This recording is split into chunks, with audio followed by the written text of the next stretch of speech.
Welcome back for more James and the Giant Peach. Suddenly, in the middle of the centipede's song, James stopped him. I wonder why. Let's read on and find out. Chapter 26.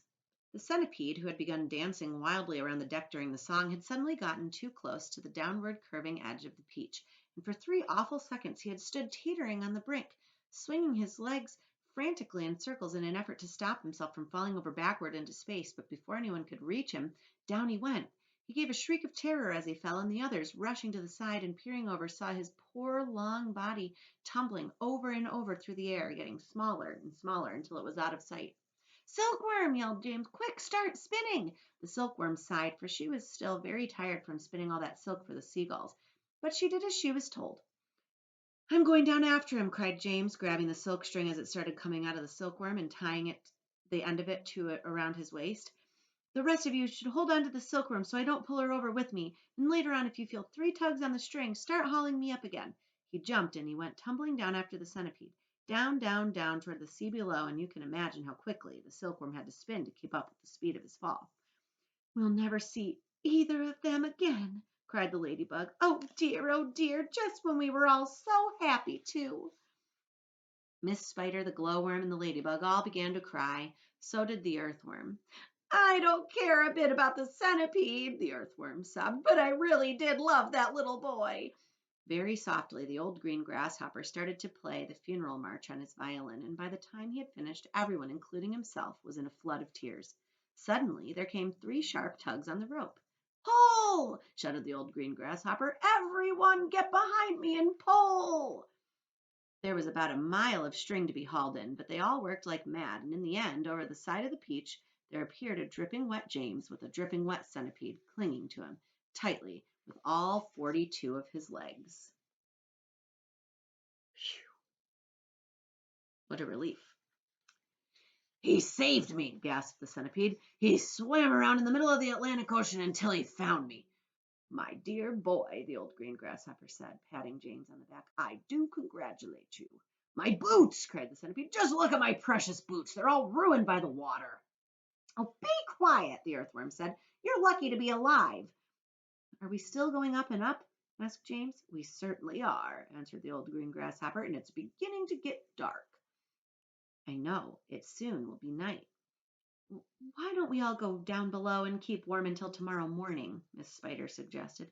"No," the old green grasshopper said. "I think that would be very unwise. It will be safer if we all stay up here through the night and keep watch. Then, if anything happens, we shall be ready for it."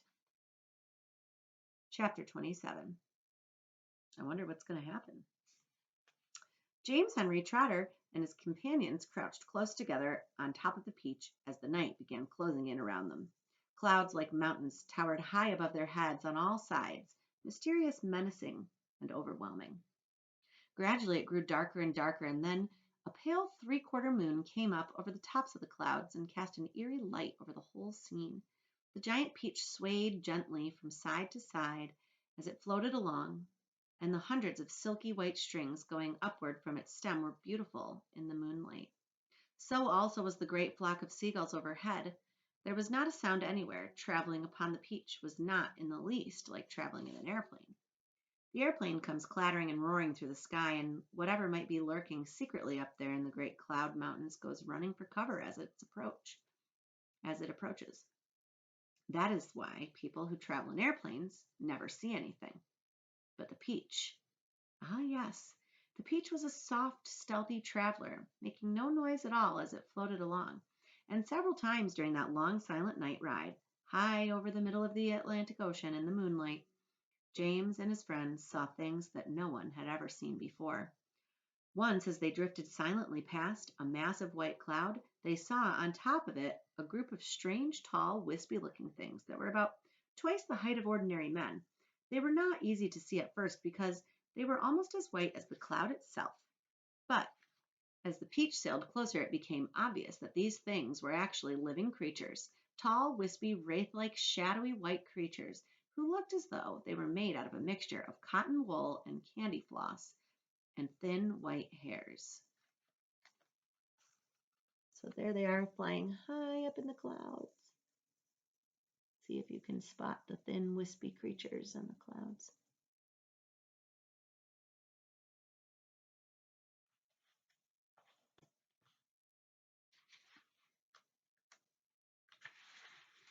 "Oh," said the ladybug, "I don't like this at all." "Shh," James whispered back. "Don't let them hear you. They must be cloudmen." "Cloudmen?" they murmured, huddling closer together for comfort. "Oh dear, oh dear. I'm glad I'm blind and I can't see them, or I would probably scream," the earthworm said. "I hope they don't turn around and see us," Miss Spider stammered. "Do you think they would eat us?" the earthworm asked. "They would eat you," the centipede answered, grinning. "They would cut you up like a salami and eat you in thin slices." The poor earthworm began to quiver all over with fright. "What are they doing?" the old green grasshopper whispered. "I don't know," James answered softly. "Let's watch and see." The cloudmen were all standing in a group, and they were doing something peculiar with their hands. First, they would reach out, all of them at once, and grab handfuls of cloud. Then they would roll those handfuls of cloud in their fingers until they turned into what looked like large white marbles. Then they would toss the marbles to one side and quickly grab more bits of cloud and start over again. It was all very silent and mysterious.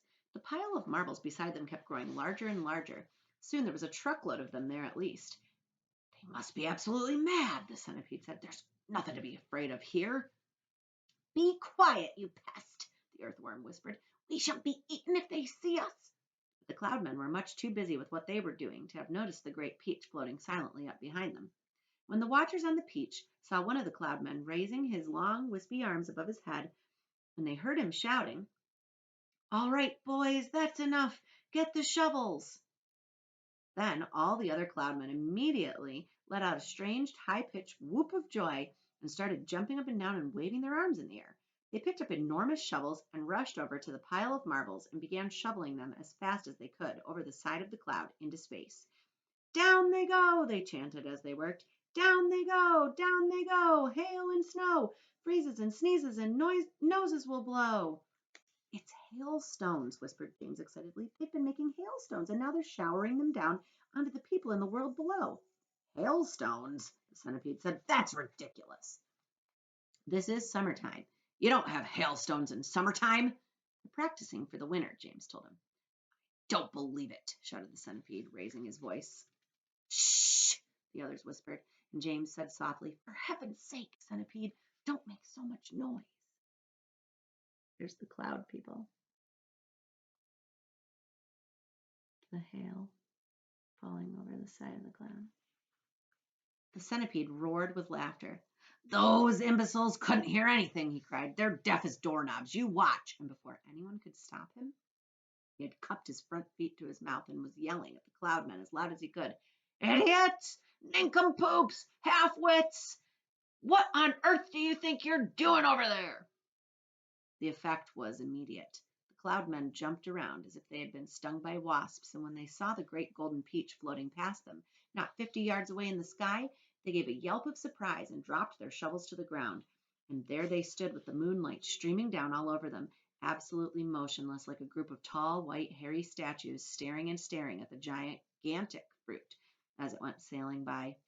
The passengers on the peach, all except the centipede, sat frozen with terror, looking back at the cloudmen and wondering what was going to happen next. "Now you've done it, you loathsome pest," whispered the earthworm to the centipede. "I'm not frightened of them," shouted the centipede. And to show everybody once again that he wasn't, he stood up to his full height and started dancing about and making insulting signs at the cloudmen with all 42 of his legs. This evidently infuriated the cloudmen beyond belief. All at once they spun around and grabbed great handfuls of hailstones and rushed to the edge of the cloud and started throwing them at the peach, shrieking with fury all the time. "Look out!" cried James. "Quick, lie down, lie flat on the deck." It was lucky they did. A large hailstone can hurt you as much as a rock or a lump of lead if it's thrown hard enough. And my goodness, how those cloudmen could throw. The hailstones came whizzing through the air like bullets from a machine gun, and James could hear them smashing against the sides of the peach and burying themselves in the peach flesh with horrible squelching noises. Plop, plop, plop, plop, and then ping, ping, ping as they bounced off the poor ladybug's shell because she couldn't lie as flat as the others. And then crack as one of them hit the centipede right on the nose, and crack again as another one hit him somewhere else. "Oh!" he cried. Ow, stop, stop, stop! But the cloudmen had no intention of stopping. James could see them rushing about on the cloud like a lot of huge, hairy ghosts, picking up hailstones from the pile, dashing over to the edge of the cloud and hurling the hailstones at the peach, dashing back again to get more, and then when the pile of stones was all gone, they simply grabbed handfuls of cloud and made as many more as they wanted, and much bigger ones now, some of them as large as cannonballs. Quickly, cried James, down the tunnel or we'll all be wiped out. There was a rush for the tunnel entrance, and half a minute later everybody was safely downstairs inside the stone of the peach, trembling with fright and listening to the noise of the hailstones as they came crashing against the side of the peach. I'm a wreck, groaned the centipede. I'm wounded all over. Serves you right, said the earthworm. Would somebody kindly look and see if my shell is cracked? The ladybug said. Give us some light, shouted the old green grasshopper. I can't, wailed the glowworm. They've broken my bulb. Well, then put in another one. The centipede said. Be quiet a moment, said James. Listen, I do believe they're not hitting us anymore. They all stopped talking and listened. Yes, the noise had ceased. The hailstones were no longer smashing against the peach. We've left them behind. The seagulls must have pulled us out of danger. Hooray, let's go up and see. Cautiously, with James going first, they all climbed back up the tunnel. James poked his head out and looked around.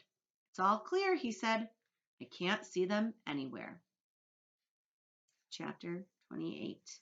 We'll have to wait until next week.